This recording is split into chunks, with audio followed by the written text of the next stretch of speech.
Hi everyone, I'm going to show you today how to automate your client onboarding process. We will go from creating and providing access to the client portal to create a specific Slack channel and then sending an automatic email to our client with all the information they need to get started. So let's go see it. Okay, so for this automation, we are going to need two different scenarios. The first one, it's looking at my CRM, at my contacts database, and it's going to be triggered when I change the status of my contact from new to working. In this case, as a test, I'm going to select working magic, right? But it would work with working. So when I change a new contact to working, what it's going to do is to create my client portal. And because the Notion API, it doesn't work with shares and permission, I'm going to need to manually give access to my client to the portal. So what's going to do next is for me to know that I have to do that, it's going to create a task on my task database. So I'm going to change this to working and I'm going to run it. And you see what happens here. Now I have a new client portal with name that is client portal and then the first name of my customer in this case, and it's also automatically related to that customer, and then that's why I can see the client portal directly also from the customer database.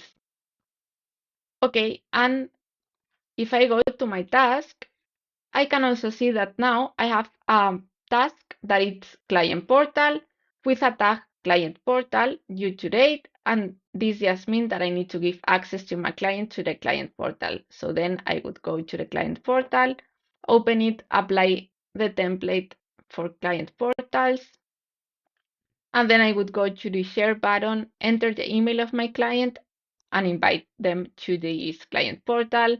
If I open it, you will see that here we can have different projects, different tasks, meeting, and everything that we need to manage the project and be informed with each other. Just a clarification, because it can seem like it doesn't make sense to manually change the status of my client from new to working, and then me needing a task to remember that I have to give them access to the client portal. Think that this is the trigger for this example, but I can include also other triggers that I don't know about. So they can be a payment, a subscription to my services, or another trigger that is automatically done. And then I need to know that this customer purchased my services, and it's good that automatically I get a Notion task to remember and to know that I have to give them access to the client portal because I got a new client on my that I will be working with. Let's continue. Okay, and now I have this second scenario. The trigger, it's going to be me changing the status of completing the client portal access from not started or in progress to done.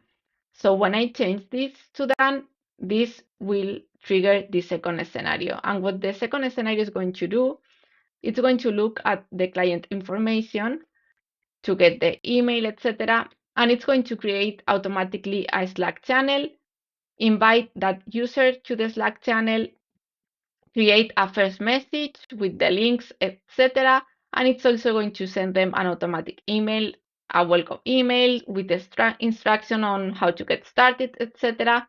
And it's going to just say that this onboarding process for this client is completed. So then I can make new changes here and it will not trigger the scenario again. Okay, so I'm going to mark it as done and I'm going to run the scenario. Okay, so we got the check that the onboarding is completed for the client automatically. This is the last step, so we can assume that the rest of the steps work fine. So I'm going to go to my Slack. And we have here now a new channel. It's called Notion and the first name of the customer. And we have a message saying, hey, customer, it's great to have you here. You can find your client portal on this link. And also we can see this is the other user. So this is the one I'm sending the info from. And this is also myself with another email. So this would be your customer has joined the channel. And if I go to my email, to my customer, if my customer could go to their email, we have also a message here saying, hey customer, welcome on board. Your onboard is now completed. You can find your client portal on this link. And also I've just invited you to our Slack channel. Find the link also here. So this is how it would work with us just changing the status to working for our customer and then giving them access and marking the task as done. All of the other steps, which are creating the client portal, sending them an email, creating a Slack channel, inviting them to the Slack channel, all of that would be automatically done via the automation, so you wouldn't need to do that anymore. And that's how it works.